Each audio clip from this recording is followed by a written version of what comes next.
Okay.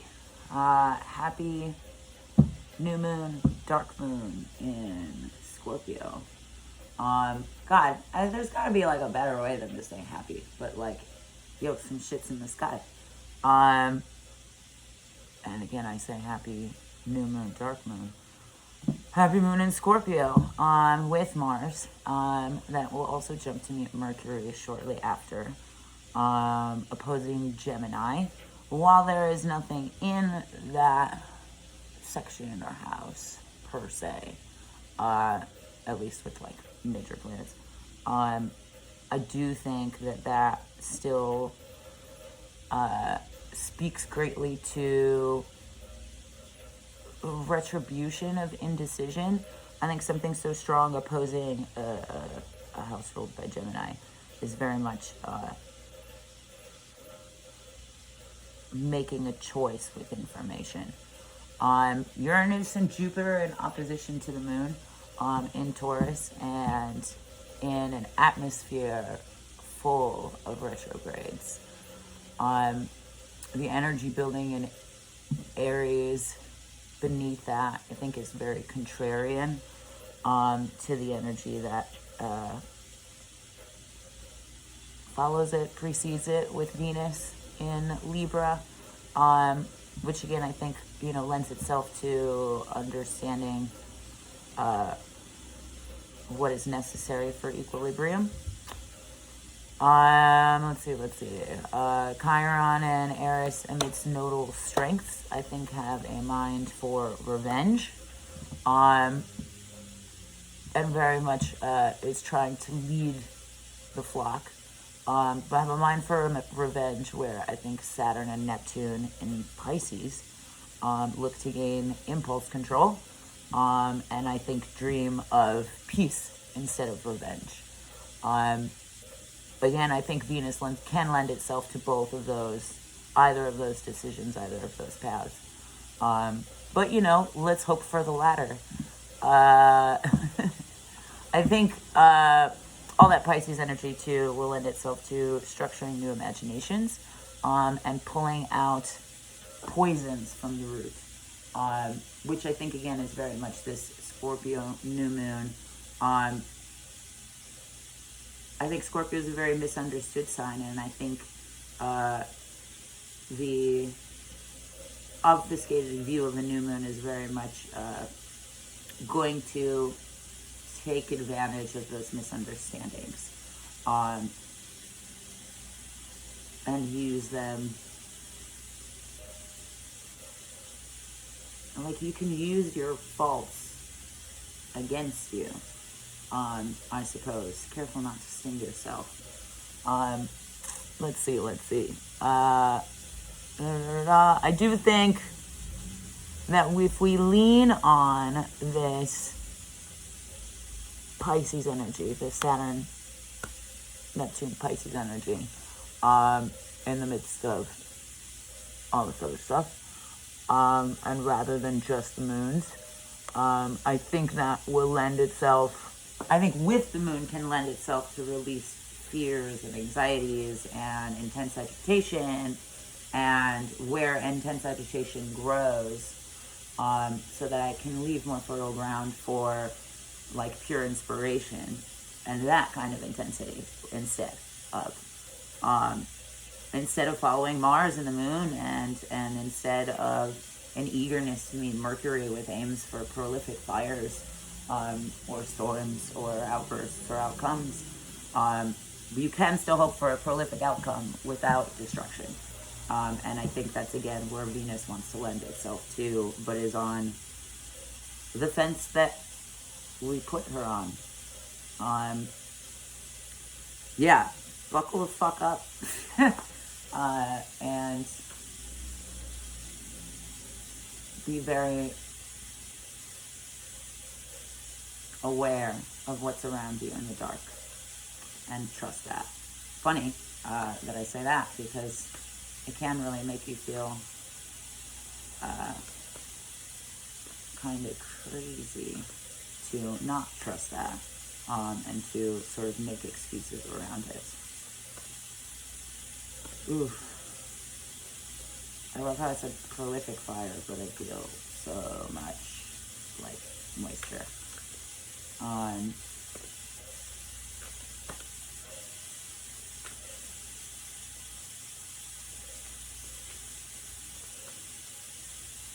What an interesting expectation. Is Scorpio kind of asked to, with the Scorpio moon, is Scorpio being like pulled into expectations that it may not have of itself? You know, like the way superpowers, like in movies, the way superpowers can kind of get used by the government for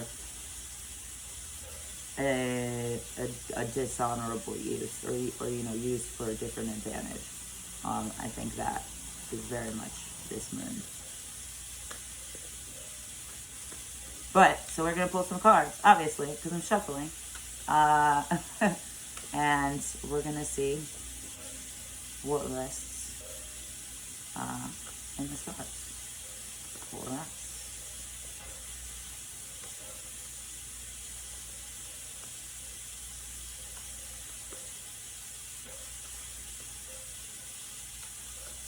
You know, I was reading about a comet that is also particularly visible at this time through a certain like lens that if I recall was like something familiar to camera lens, or at least the numbers like suggested that for me. But that the comet itself had a very reflective surface property and was named after the Greek god of like Greek goddess of tragedy or something like that. And I find that particularly notable because for the last few weeks, I think, lending itself to this cycle particularly, it has felt significantly like a lot of mirrored experiences. And I've had a few people kind of bring that up for me too. Where yes, like your interactions kind of mirror something that's either on your mind or, you know, that you've been considering in yourself, or will, in my experience, was mirroring very different walks of life and ways of embracing being a weirdo. And, you know, for fear, Scorpio's a big weirdo. Don't follow the trend for fears of isolation, because Scorpio will always find deeper truths, and Scorpio will always find other like minds and deep thinkers and people who believe in the things that are not seen and are not there. That's why they don't hide, but they do disguise. And funnily enough, for as, you know, much as the weirdo can fear isolation or have anxiety about it, it's a blessing in disguise in that it cuts away the things that don't matter, and you still do ultimately, or you still, maybe even more potently so, can find, you know, your people or the things and experiences that are meant for you, and the things that lend itself to structuring the kind of you that you dreamt about or imagined, which kind of reiterates some things that I said, but in a more, I guess, microscopic way. But okay, I like the way this feels. Yeah, very much organized some thoughts. So, much like we are hanging out, my friend, I'm going to take some breaths together. Let's make ourselves available to that. 3 deep breaths in and out. On the inhale, nice big inhale, whatever that floats your belt. And on an exhale, imagine those cards kind of showing themselves to you, rising into the pieces of your body that you've made available to it. Take a deep breath in. And exhale. Take a deep breath in. And exhale. Take a deep breath in.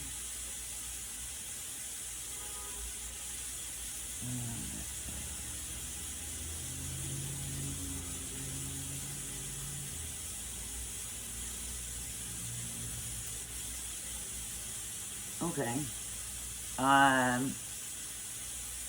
Again, high potency, and I also think I should explain to you that I'm breathing through my nose and out through my mouth because it very much lends itself to this cycle and allows that the particles to find like particles. But it's also very grounding and it's also very clear. So that is something that every breath we take does have its purpose. But with all of that energy, let's see what we've got here.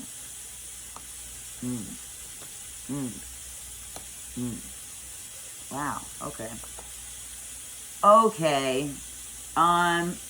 The fire element is still back, but there's still this very supple, very wet nature too, which with the way that the planets will jump to Sagittarius, we do have that cusp energy. With the moon, we'll meet Mercury in Sagittarius. We do have that acknowledgement of the quick transition or cusp energy, or the way that I feel like when you have a heavy element and it's heavy alternative or antidote or antithesis, can feel like chaos in the body. And it's very literally what causes, storms and whirlpools and tidal waves and hurricanes and all of those things. And those elements are very present. That is for sure. There's literally a tidal wave there. There's an amniotic sac of fluid. There's moisture all around. But I did feel even like when we were breathing, for as intense as it was, it can feel like wading in warm water. Like jacuzzis, really intense. There's a lot of fucking energy going on in there. But it's also a really relaxing thing. You find stillness, you find equilibrium. So maybe time will move like that, and events will move like that, in which it feels very rapid, but we still have to find our calm to temper the storm. That is true both, outside in the way we feel it inside, but that can also exist just inside. For instance, I think that's something that really lent itself to me figuring out living with bipolar and living off of medications as well. Because those elements they don't have to be at war with themselves. But that is often the superficial reality to it.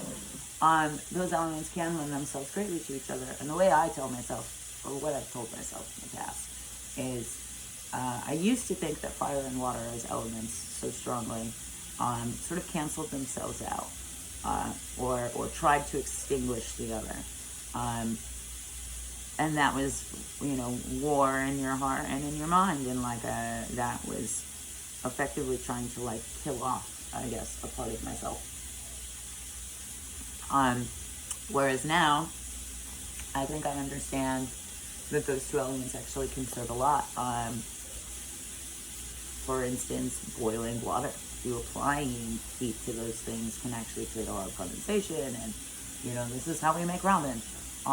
But can create a lot of new particles in the air that both feed the atmosphere and then as gravity falls, or as shit falls,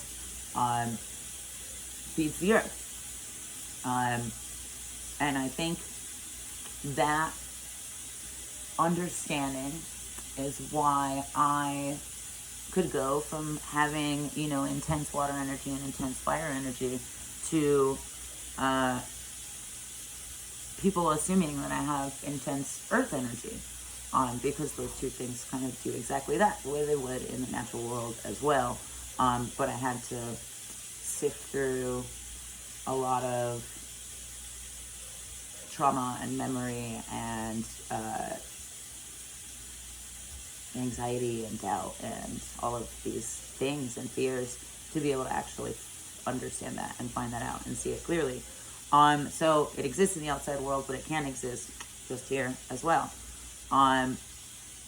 with that being said, the center of this is the star inverted, in fact, which I think goes to show, oh, again, where that comment kind of came up. I knew there was a reason I was reading that. The star card is at water, and like this mirrored skin is also beautiful. But so you have this sort of, reflected luminosity, and in a pool of reflected luminosity as well, because, water is a conduit, blah, blah, blah.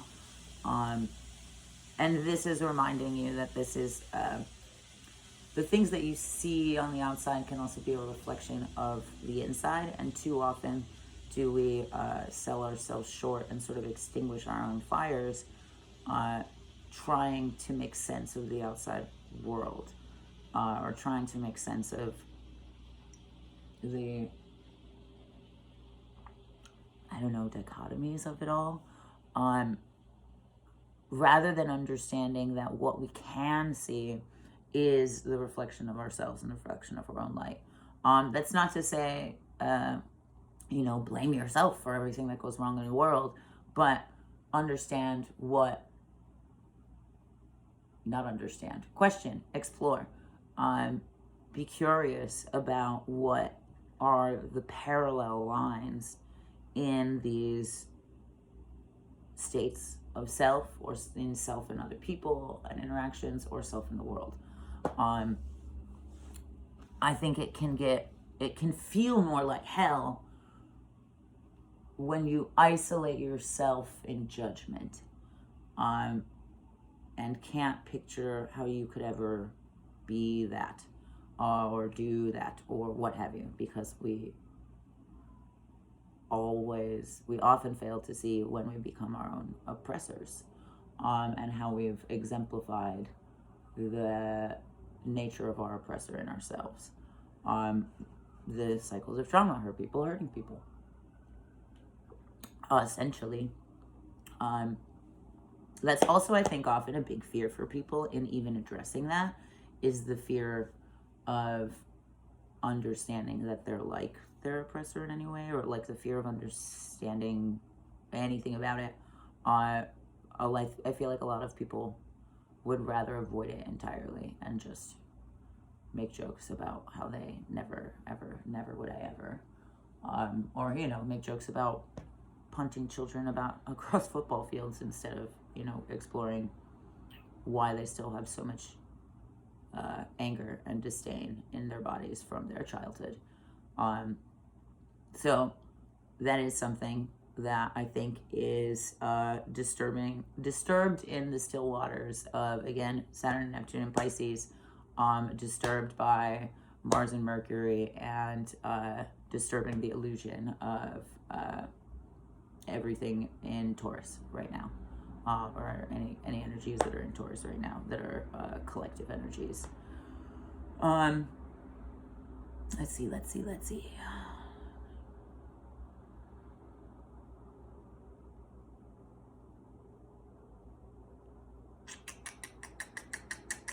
The King of Wands is the bottom of the deck. There's a confidence that radiates here that also lends itself to the star. The way that I'm saying them, and the way that these reds are feeding each other, which, it's just so obvious.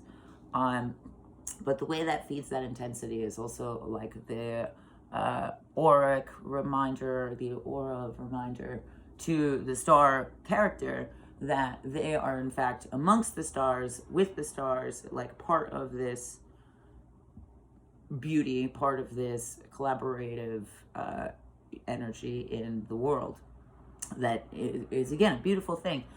Just the not high priestess, the empress here, it's a 3, but that's a collaborative energy. The idea of child rearing or what have you is a collaborative creative energy as well. It is a solo figure, but it's a collaborative energy with their love and with their faith, and beyond their fear, because again, it takes great fear to create the unknown within yourself, or it takes facing great fear to create the unknown within yourself.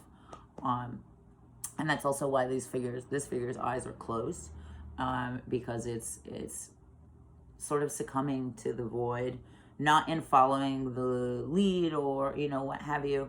It's very much embracing existence like as the black sheep, rather than the black sheep following all of the other sheep. And the way that understanding starts to shine from the inside out.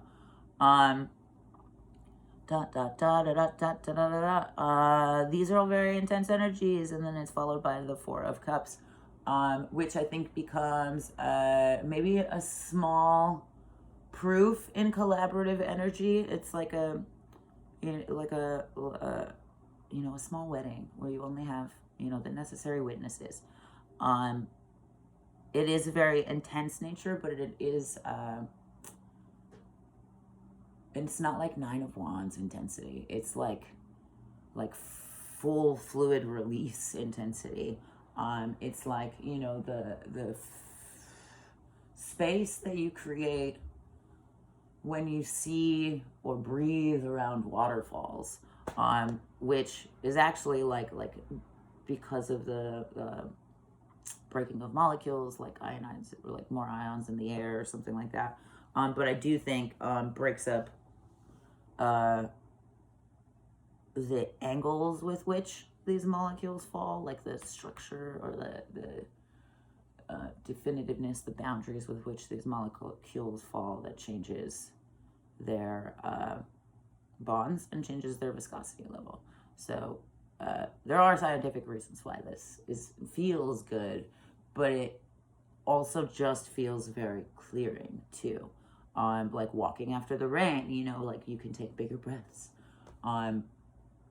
So, you know, find that place in your head. And I think it helps to define emotions a lot more truthfully and a lot more closely and personally. And even as I say that, another thing that's helped me temper the rushing that happens is, and it looks very much like this, slightly different, but very much like this in my mind, where, you know in The Shining, when there's like the hallway and the elevator, and there's like a scene or something where the elevator opens and like blood pours out. This is kind of that, but like in a nicer way. And I think that movie is very very much lends itself to mental health and all of those things. But I think that very much is a state of mind universe, and the ways that we can feel, you know, our emotions rushing, our intensity rushing, like everything that's going on in us. I feel like in times of really like manic episodes or what have you, not just myself, have been able to sort of like hear their blood flow more. And I think that it becomes difficult to deal with when you don't know what it is, but you have an urge to let it out in some way, and that becomes lashing out in some way. The way people will hit, the way people will scream, you know, autistic meltdowns in that way. But it's not out of nowhere. It's because there's intensity that's asking to be released. And that's true of everybody. So how is it that we let the heat rise without rupturing the skin? That is the best way that I could have said that. That was awesome. Thank you. I don't know how that happened. The King of Wands knows how that happened. I think the King of Wands is, for as much as it can feel and be an actionable card, and I do think, yes, there's some things that, like, yeah, we can't just like think and imagine and ponder. It does take some initiative, but it takes initiative to think and imagine and ponder as well, especially when there's no fucking hope, and it feels like no possibility, or like no way out, or nothing you haven't thought of, or whatever. I promise you there's something in there. But the King of Wands is patient and trusting, is lending itself to patience and trusting instead.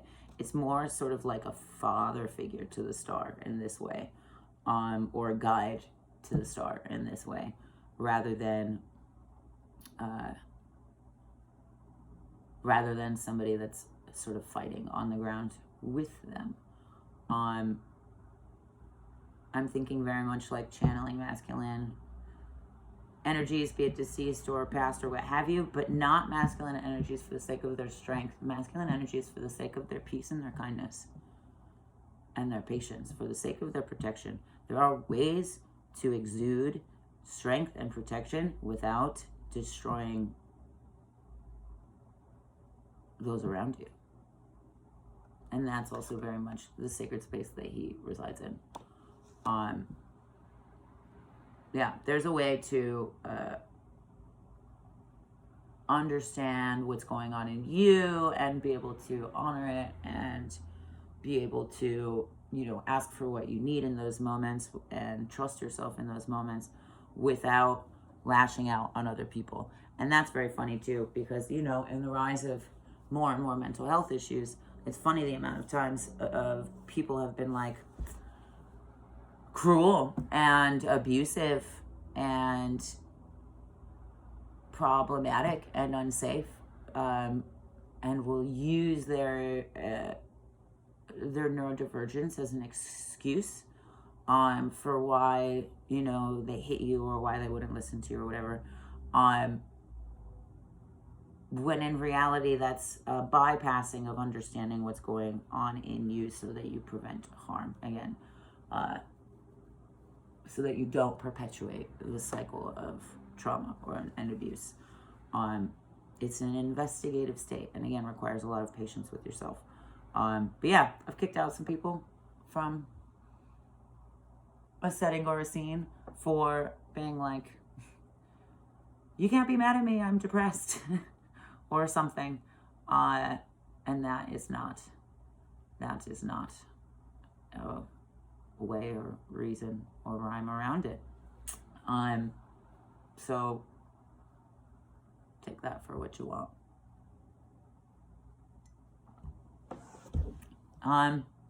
Okay, let's pull numbers. We're getting too emotional. I've told you too much.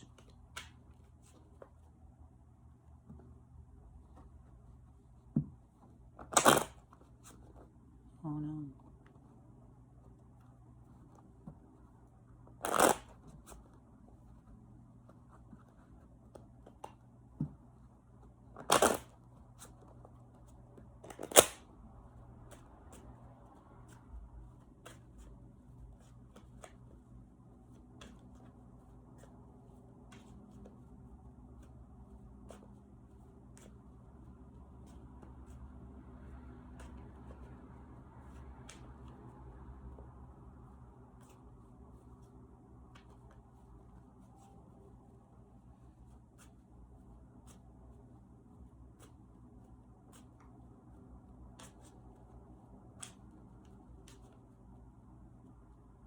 Okay, I like the way that fits.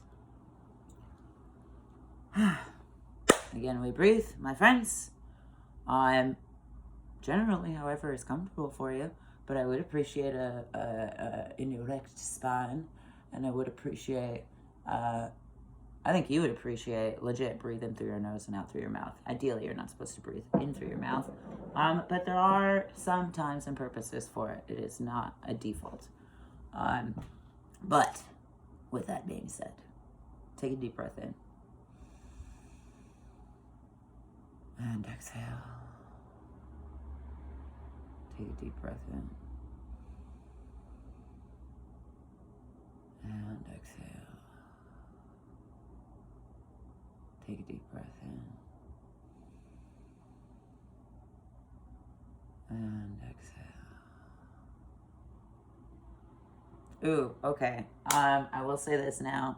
In order to appreciate the momentum that of the times that we are in, or where that can take you, you can't hold on so tight. I feel like, yes, there's a lot of new things and a lot of things changing, and I don't know, shit's getting weird. It's going to get real cold. I'm sure everybody's feeling like, you know, got to hold on to food, resources, work, yada, yada, yada. You know, old relationships, so that I don't feel alone, because that's a fearful thing too. But it's exhausting. Like this whole side of my body suddenly is just like tense as fuck and like sore. And I think that that's maybe we're expending energy and holding on to things for sake of having them, for fear of not, like, it's literally just a fear of not, because where things go, other things, you know, grow into too. Like, it makes space for new things. Like, just because, you know, you lose one thing doesn't mean that there's not a million other options after that, or can be, you know, or just space for something else. In reality, do we ever really not have? And if we do, is it ever? It's never for long. Again, it's just cyclical physics. For every downhill turn, there's an uphill swing, which is my way of scientifically speaking, what I think biblical folk understand as, what is it? It's like this too shall pass. There you go. This too shall pass, or like, God wouldn't give you anything that you couldn't handle. I think that in physics and in science, for every downhill turn is an uphill swing. And ultimately, because of that, nothing is ever stagnant, really. So, you know, take those, put them where you want them, you know, front pocket, back pocket, whatever it is. But yeah, okay, cool. I've talked through this feeling, so I'm going to play again.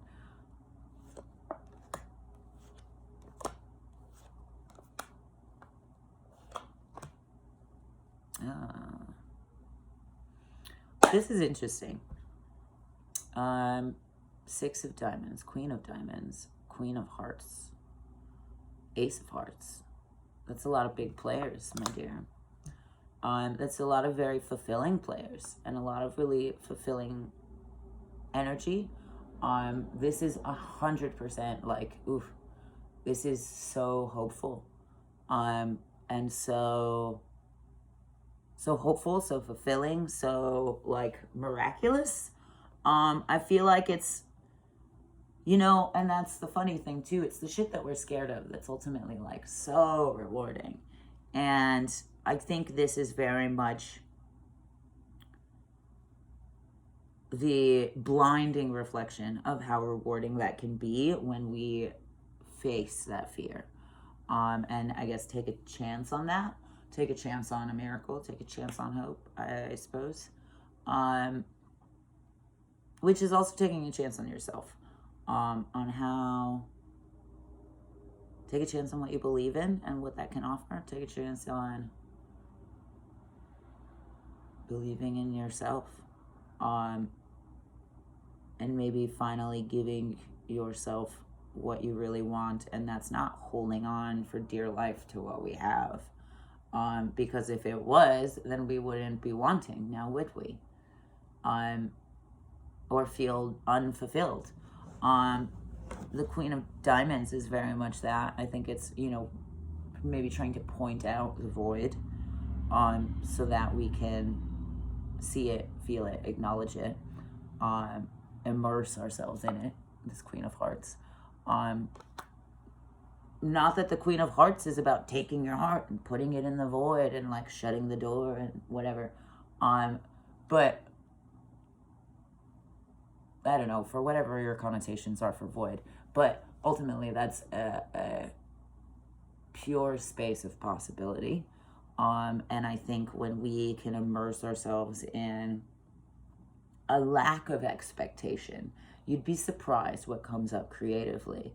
I do think this is also why people are afraid of the dark, because there's a vastness of possibility and there's the illusion of form in that realm of seeming nothingness, I suppose. But in acknowledging this, in immersing yourself in it, maybe it's like taking a wounded heart, bringing your worries to the water. This is an ancient ceremony. And that becomes healing. So take your worry, take your fear, rip it out of your goddamn chest and give it to the water so that the water can run over it, and heal it. And ultimately that Ace of Hearts is, I think, going to give you back something great because of that. Your heart will reward you when you